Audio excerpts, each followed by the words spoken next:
Hi guys, welcome to my videos. So guys, it's summertime in Canada, and one of the major tasks of summertime is to cut grass.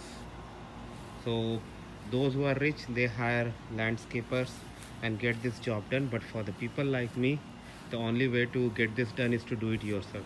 And this is my tool that I am using to do it.